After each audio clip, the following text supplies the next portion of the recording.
A game like two others. My name is Josh13 and I like a good platformer in VR. Do you? Then VR Adventure goes where many platformers have gone. Van's dimension is in danger and you just happen to meet. With the same goal in mind, you're off to help Van's magical world. Along the way, you'll find Van's buddies that are in need of saving. Does any of this sound familiar? The game plays a lot like every other platformer, but then in VR. You need to cross a challenging environment to make it through the story. You do this by taking out the enemy and jumping at the right time. I did find this one of the most challenging platformers in VR.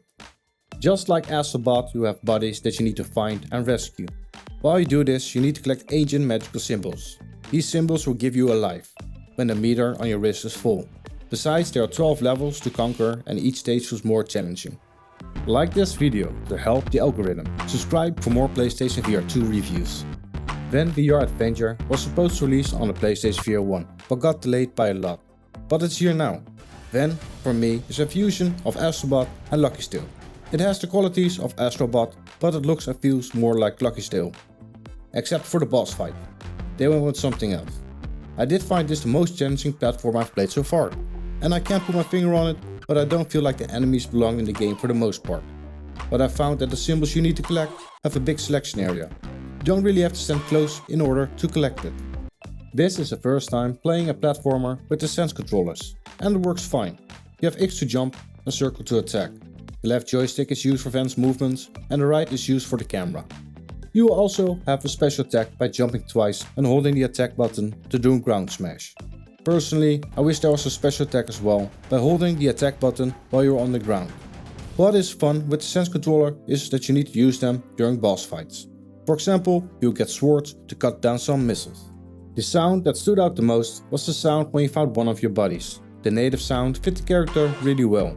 The enemy's dialogue and the sounds are on the soft side. They're easily missed within the hectic of the game. Van's dialogue does repeat, but I found it less annoying than Lucky Steel. Besides Van, you also have a robot friend that will give you the story dialogue. The background music is something is easily missed during my gameplays. But that might be a good thing. What does help once in a while is that Van tries to motivate you, telling you to keep going and you can do it next time. From what I have seen from the screenshot, I thought it would look better. For some reason the details on Van are less pronounced, and the animation is choppy in Van VR Adventures. I had one bug where I keep dropping to the floor when killing an enemy. The aesthetic of the game is fine, you have different environments, ranging from nature to industrial, what gives the game a nice change of scenery. The industrial maps did feel more difficult and dangerous with the saw blades and all. And also there were some repeating bugs like jumping did not always make a direct impact on the chest, there was some kind of a delay. I would give this game a 7 out of 10. Van VR Adventure does remind me a lot of Astrobot and Lucky Steel. It should also be placed between the two. It's not as good as Astrobot, but it's better than Lucky Steel. The enemies I did not really like, but maybe that's just me. I did like that you could also use the sense controller to move and help Van. One thing I got doing in this game was waving at the robot when you put up a level. It's also fun that you can fist bump Van. But I have to say, this game made me learn some new swearing words. There's a movie called 100 Ways to Die. Well, in Van, there are 100 dumb ways to die. And I personally experienced, the faster you want to go to a point you're struggling with, the more you will die. So don't forget to breathe. Thank you for watching, and there's a subscribe button if you want to see more. Again, thank you for those who have.